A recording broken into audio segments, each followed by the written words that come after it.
அன்பான மாணவர்களே, இப்போது இமயமலையின் உட்பிரிவுகள் மற்றும் இமயமலையின் முக்கியத்துவத்தை பற்றி இந்த விரிவான விடையில பார்க்க போகிறோம். இமயமலை பார்த்தீங்கன்னாக்கா மேற்கு இமயமலை, இமயமலை, கிழக்கு இமயமலை என்று 3 பிரிவாக பிரிச்சிருக்காங்க. அதில் மேற்கு இமயமலையில் திபெத் நிறைய இருக்கிறதால அது திபெத் இமயமலைன்னு சொல்கிறாங்க. இதுவே இமயமலையில் இமாத்ரி, இமாச்சல், சிவாலிக் அப்படின்னு 3ஆக பிரிச்சிருக்காங்க. கிழக்கு இமயமலையில் பூர்வாஞ்சல் குன்றுகள், இது உயரம் குறைவாக இருக்கும், பூர்வாஞ்சல் குன்றுகள் அப்படின்ட்டு பிரிச்சிருக்காங்க. இதுதான் அதோட உட்பிரிவு. அதோட முக்கியத்துவம் பார்த்திங்கனாக்கா ரொம்ப ரொம்ப முக்கியமான ஒன்று இமயமலை.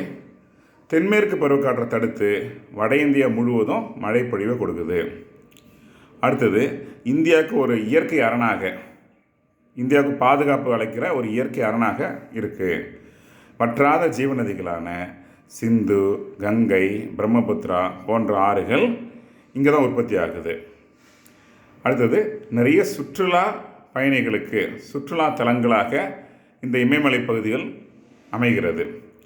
புனித தலங்களான அமர்நாத், பத்ரிநாத், கேதார்நாத் இது போன்ற புனித தலங்கள் இந்த இமயமலை பகுதிகளில் தான் நிறைந்து காணப்படுது. வன தொழில்கள் செய்வதற்கான மூலப்பொருட்கள் நிறைய இந்த இமயமலையிலேருந்து கிடைக்குது. மத்திய ஆசியா பகுதிகளிலிருந்து வீசுகின்ற கடும் குளிரை இந்த இமயமலை தடுத்து இந்தியாவின் வட இந்தியாவை முக்கியமாக பாதுகாக்குது. பல்லுயிர் மண்டலம் அப்படின்னு சொல்லப்படுகின்ற எண்ணற்ற உயிரினங்கள் நிறைந்து இமயமலையில் காணப்படுது. இதெல்லாம் இமயமலையின் முக்கியத்துவம். நீங்கள் எதனா 4 பாயிண்ட் எதனா கூட போதுமானது. நன்றி.